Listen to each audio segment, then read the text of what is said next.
hypocrite quand même. On l'avait voté au Parlement. Il n'y a pas besoin du Parlement pour créer une contravention, c'est erreur de ma part. Et c'est l'Assemblée et le Sénat qui l'avaient voté. Toute une... Alors, on m'a demandé d'exercer des poursuites. La loi était si bien faite qu'on ne pouvait pas mettre de timbre-amende. Je dirais, ou mettre le timbre-amende, c'est pas facile. Ça posait un problème. Mais la loi l'interdisait. Donc j'avais donné des instructions pour que, si on m'interpelle quelqu'un, on fasse un PV et qu'on adresse le PV. Et puis, comme je pense qu'il faut vraiment individualiser, à partir de la loi qui disait il faut protéger les femmes soumises à la burqa par leur conjoint, c'est la protection de la femme qui exige qu'on applique la loi. Donc l'hypothèse, c'est que la femme n'a pas choisi la burqa, mais qu'elle lui a été imposée. J'ai convoqué chacune de ces femmes. Il a fallu que je me fâche pour qu'on les laisse rentrer au palais de justice. Parce que on n'est pas couvert dans un lieu public. Oui, le problème, c'est que je n'allais pas descendre les marches pour les interroger sur les marches, sur la place. Bon, j'ai exigé qu'elle rentre. La première était une jeune femme gentille. À toutes, j'ai demandé de se démasquer. Elles se sont démasquées. Et à toutes, j'ai fait remarquer l'illégalité de la situation. J'avais le visage découvert. Elles pouvaient me reconnaître. Elles pouvaient me désigner. Moi, je ne pouvais pas. Alors, au nom de l'égalité des hommes, dans l'égalité des lois, je leur demandais de se découvrir. Elles l'ont fait, toutes les trois. La première m'a dit « Ah bon, on n'a pas le droit ?» Non. Ah bon, je ne le ferai plus. Elle l'a plus refait. La seconde, même chose. La troisième était la plus intéressante, parce qu'elle était bretonne. Aujourd'hui, où les musulmans sont montrés du doigt, vitupérés à l'envi, confondus avec l'islam radical, quelqu'un qui a une couleur qui n'est pas tout à fait la nôtre, même après le soleil, est vite désigné comme un dangereux islamiste. Eh bien, c'était une Bretonne. Je vous posais des questions. J'ai essayé des imprimants solaires. Il fait vraiment chaud là-dedans. Elle m'a répondu non. Elle m'a dit vous devriez essayer. Enfin, prenez bien parce que le vent s'engouffre. Et vous comprenez que la loi ne le permet pas, etc. Est-ce que, franchement, est-ce qu'il fallait que je poursuive quelqu'un qui n'était pas victime de la volonté d'un tiers, mais de la sienne propre, qui affichait son choix et le légitimait, parce que la politique fait sans arrêt courir des fantasmes. Et parce que vous avez le tort, bien souvent, parce que ces fantasmes correspondent à ce qu'il y a parfois de profond en vous, parce que vous les acceptez. En réalité, tout ce que je vous dis là, ce soir, c'est que vous êtes les premiers responsables de la justice. Les magistrats, ce sont des serviteurs. Les politiques aussi. Il faut que chacun reste à sa place. Et il faut de temps en temps que vous rappeliez à chacun où est sa place. Quand les politiques se prennent pour des monarques et que vous l'acceptez parce que vous l'acceptez, moi je ne compte plus les gens qui m'ont dit je ne supporte plus un tel, et puis de les voir quand un tel vient ramener les voix, se précipiter pour le toucher, comme s'il guérissait les écrouelles. Il y a quand même un paradoxe étrange dans notre vie publique, où on a une population qui, globalement, aujourd'hui, quand on en parle entre nous, je ne sais pas pour qui je votais, il n'y en a pas un qui m'en et ils se valent tous plutôt. Et puis en même temps, je les vois passer, ils se précipitent, ils se font des selfies. Qu'est-ce que c'est que cette nation dévergondée au sens propre du terme? Voilà, bon, je ne vais pas vous insulter parce que vous êtes venus ce soir. C'est bien parce que vous êtes venus que je ne vous insulte pas. Mais franchement, je trouve que, vous aussi d'ailleurs, On est responsable, je pense, au directeur de cabinet de Jacques Perrin il y a quelques années. Il vient de dire, j'ai croisé des jeunes arabes et il y en a un qui m'a craché dans le dos. Et eux, vous avez fait quoi? Ah ben rien, hein. Ah bon? Et si vous faites rien, il n'y a pas de raison qu'il s'arrête. C'est tout ça, vous savez, c'est tout ça, mais toute notre capacité à regarder ailleurs, à se trouver des occupations ailleurs au moment où on devrait être là, à absorber toute cette nourriture infâme qui tente de nous faire ingurgiter. Il y a quand même, dans les derniers mois de la vie de notre pays, un certain nombre de choses qui font peur. Notre capacité de rejet des autres, notre capacité de stigmatisation des autres. Alors, j'espère que vous êtes tous indemnes de ce que je décris. Non, je ne demande pas de réponse publique, mais juste interroger. Demandez-vous si vous êtes seulement des amis de la liberté ou si vous acceptez de l'être du genre humain. Je crois que c'est la vraie question. Bon, j'ai beaucoup parlé. Je sens qu'il y a des doigts qui sont un peu fébriles. Alors je suis à votre disposition pour répondre aux questions que vous souhaitez poser.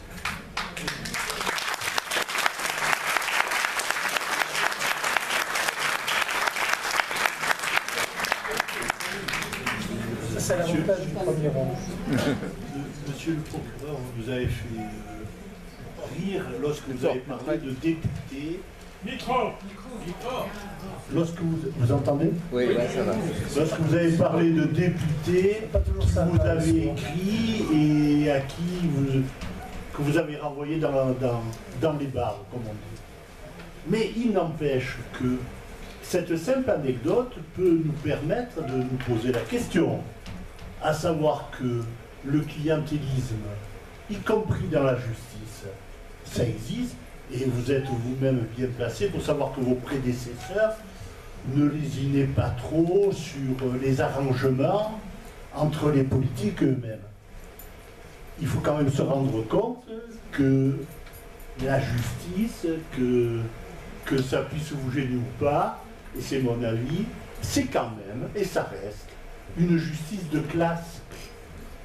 À savoir que les nantis, qui ont la possibilité d'influer si peu que ce soit, peuvent et essayer de le faire de toute façon. C'est pourquoi l'anecdote de votre député est très intéressante, mais c'est un fait. Et la réalité, elle est contingente. Hein.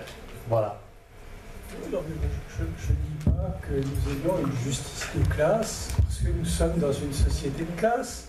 Quand on parle de clientélisme, c'est effectivement parce qu'il y a des clients. Alors, j'ai une réponse qui est peut-être pas très plaisante, mais si la démocratie, ça consiste, à échéance raisonnable, régulière, d'aller placer un bulletin dans l'urne, c'est un peu pauvre. Moi, je crois que la démocratie, ça se vit debout, ça se vit au quotidien.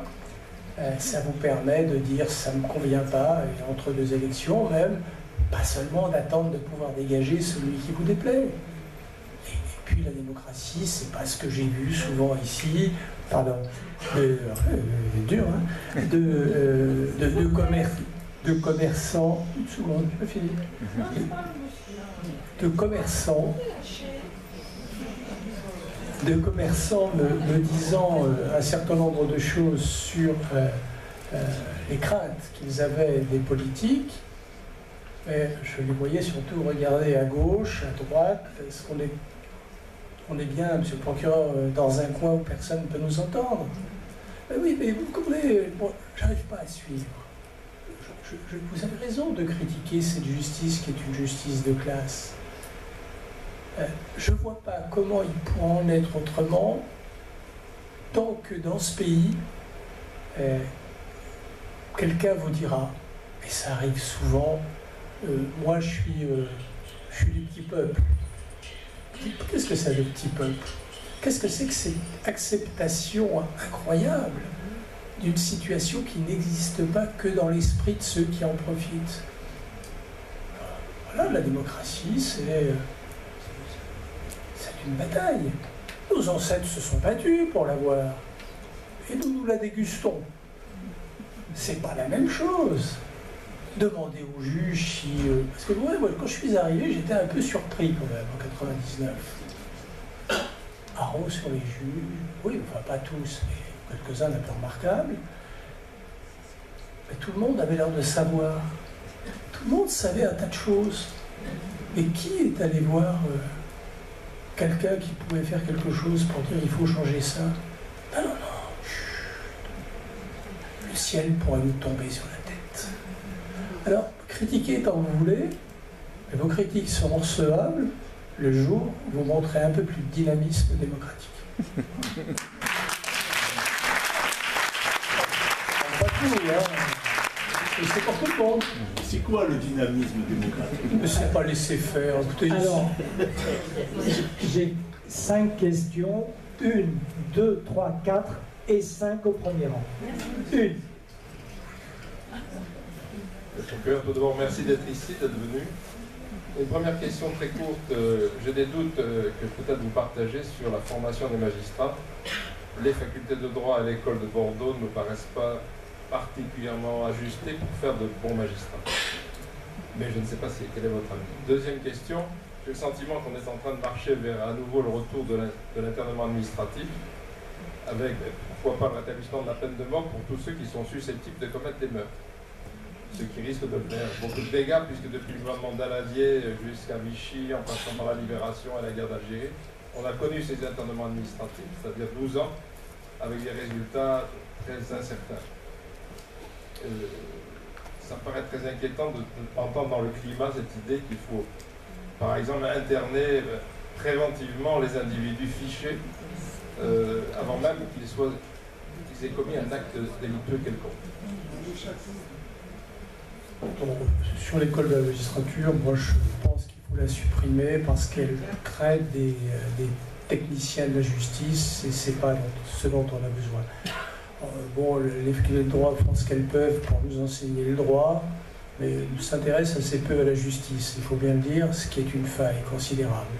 L'école pourrait apporter ce complément humaniste, allais-je dire, nous apprendre l'humilité, qui n'est pas simplement la modestie. L'humilité, c'est aussi la conviction que chaque fois qu'on prend une décision, on peut commettre une erreur.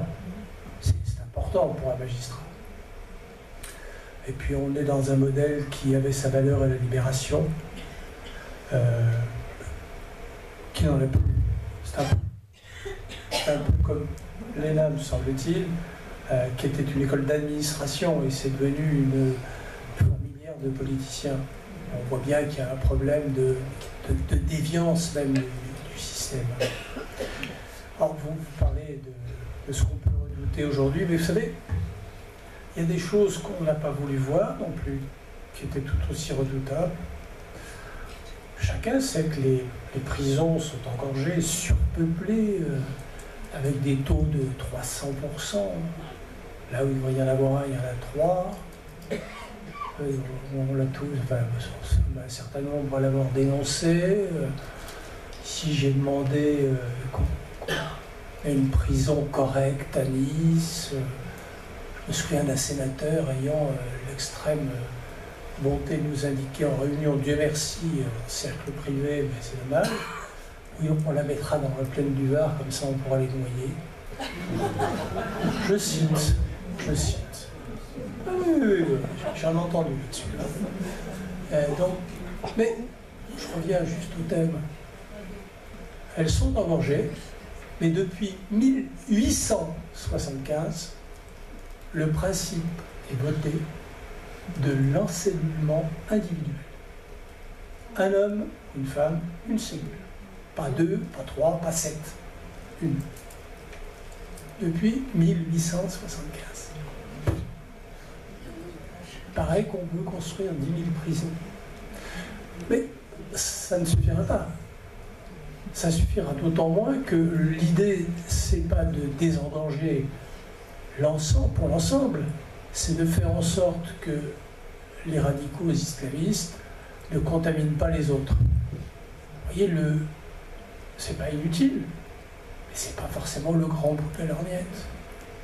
Je vous rappelle que, voilà. Alors on s'émeut de temps en temps qu'un politique, sur le retour, en tout cas sur le désir de retour, nous explique qu'il faut modifier les lois et s'asseoir sur les principes de la République. Oui, mais bon, je fais un peu confiance à une espèce de sagesse populaire.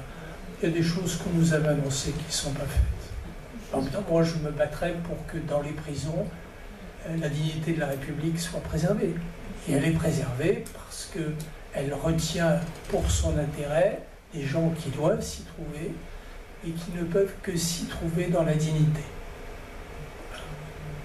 Mais on trouvera toujours des thèmes. Rassurez-vous, je pense que la politique, c'est l'imagination au pouvoir. Alors, comme il faut se faire remarquer, certains sont partisans du service militaire, d'autres choses, mais je crois que j'ai fini par me lasser, mais pas des politiques, de mes concitoyens.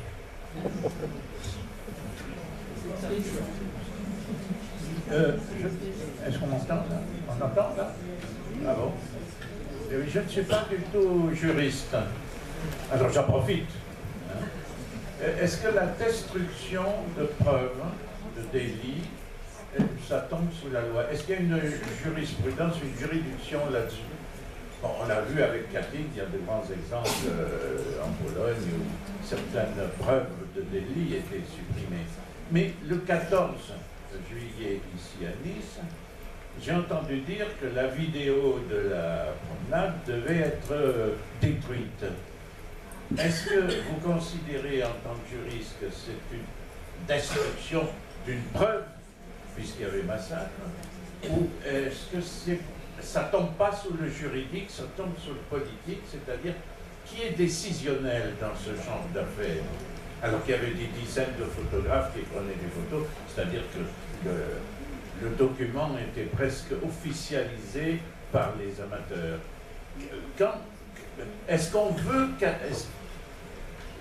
La destruction d'une preuve, c'est quoi? Est-ce que c'est je veux dissimuler un produit? Est-ce que c'est je protège une communauté? Ou est-ce que c'est politique comme Kathleen parce que je suis russe ou parce que je suis allemand? Et à quel niveau la destruction d'une preuve, d'un délit, est elle-même un délit? Mais le délit existe, hein, il est connu, on le rencontre de temps à autre, quelqu'un qui, pour faire échapper un proche à la suspicion, cache le couteau qui a servi au crime, oui, bon voilà. Alors j'ai un peu suivi cette histoire de vidéos, sauf erreur de ma part, il y a des textes assez particuliers sur la possibilité de garder un certain temps ce genre de bande. Mais le procureur m'a toujours demandé qu'on les lui envoie, sauf erreur de ma part.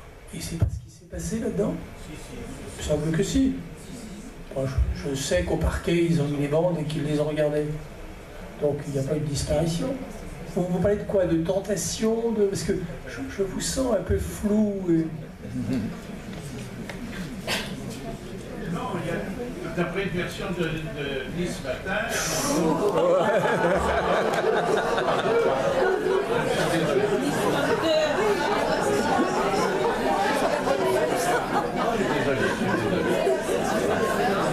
Vous avez dit que vous n'aviez pas de droit de travail. Je ne veux pas de condamnation pour ce que je viens de dire. Mais sur une certaine version, on demandait la destruction de ces vidéos compromettantes, il faut bien dire, parce qu'elles montraient certaines phases du passage du camion, peut-être un peu décisives. C'est le fond de la polémique, en fait. Comment dirais-je? Pour protéger, justement, pour éviter à Daesh d'avoir ces images. Ça a été écrit dans la presse. Oui, écoutez, on a dit, franchement, moi qui connais un certain nombre de gens qui ont été touchés par les événements horrible du 14 juillet, là,